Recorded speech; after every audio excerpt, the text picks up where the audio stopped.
Okay, let's talk about cold exposure. Ice baths, cold plunges, you can't escape them, right? They're all over the wellness and biohacking world. And the story's always about building mental toughness, about willpower. But what if that whole story is missing the actual point? We're going to look at a completely different way of understanding why these practices can feel so powerful. And that, right there, is the question that flips the entire script. Forget about enduring pain or being a warrior conquering the cold. This framework suggests the real endgame is a state of such profound neutrality that the cold is, well, it's just cold. It's a temperature with no big story attached to it. So first up, we're going beyond the hype. We are going to intentionally put aside all the talk about gritting your teeth and building willpower. Instead, we're going to focus purely on the neural dynamics, what is actually going on inside your brain and body. So we'll be re-examining things like cold showers, and we'll even touch on similar practices like fasting. But the key is, we're going to unpack the huge difference between viewing something as a challenge versus reaching a state of pure neutrality. And we're going to tackle that big one. Why does it feel like the magic kind of wears off after you've been doing it for a while? All right, section 2, your brain on cold. This, for me, is the absolute core of this whole idea. You know that incredible feeling of clarity, of pure presence you get right after a plunge? It turns out it's probably not what you think it is. Let's look at the mechanics of what's really happening upstairs. Okay, so check this out. It breaks down into a really cool process. First, the cold hits your skin. That is a massive, raw, sensory input that your brain doesn't have to interpret. It just feels it. Second, that signal basically hijacks your brain's sensory gateway, the reticular activating system. So because that gateway is completely flooded with the signal cold, we are cold, it preempts or shoves aside your default mode network. And that's your inner monologue, the part of you that's worrying, planning, or ruminating. The end result? Your attention is completely and totally occupied. You're not trying to be in the moment. You literally can't be anywhere else. And this quote just nails it. See, it's not about wrestling your thoughts into submission. The cold just acts like a system override. It gives your brain such a demanding, immediate job that the usual mental chatter just can't start up. Thinking gets prevented, not silenced. It's a subtle but crucial difference. And it's not just a mind game. The cold forces a powerful reset on your whole body.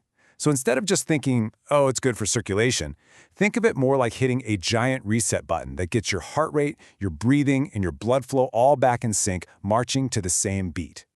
Now let's get to section 3, because this covers something almost everyone who sticks with this practice runs into. At first, the feeling you get afterwards is just incredible. But after a few weeks or months, that post-plunge bliss starts to fade. So what's going on? Well, the answer is totally counterintuitive. This chart says it all, doesn't it? The change you feel, that contrast, is huge at the beginning. But over time, it drops off. Now, most of us see this and think, shoot, it's not working anymore. I need to go colder or stay in longer. But that is exactly the wrong conclusion. This decrease isn't a sign of failure. It's actually a sign of success. And here's the big reframe. The reason that post-plunge high feels smaller is because your starting point, your normal everyday baseline, is actually higher. You're already walking around calmer and more regulated. The gap between your normal state and your post-plunge state is shrinking because your normal state has risen up to meet it. And this leads us to the true goal of the whole endeavor, something we can call state residency. This is the point where that focused, clear-headed state is no longer a temporary place you visit. It's your new home. It's your default setting. And when you live there, you don't expect a huge change after exposure because there's nowhere else to go. That's the real win. But this is also where things can go wrong. It's a really easy trap to fall into, which brings us to section 4, the contrast trap. It's the psychological mistake we make when those returns start to diminish. So here's the trap in a nutshell. We get addicted to the feeling of that shift. We love that huge contrast between our chaotic mind and our suddenly quiet mind. And we start to believe that a bigger jolt, a bigger difference between before and after, must mean more progress.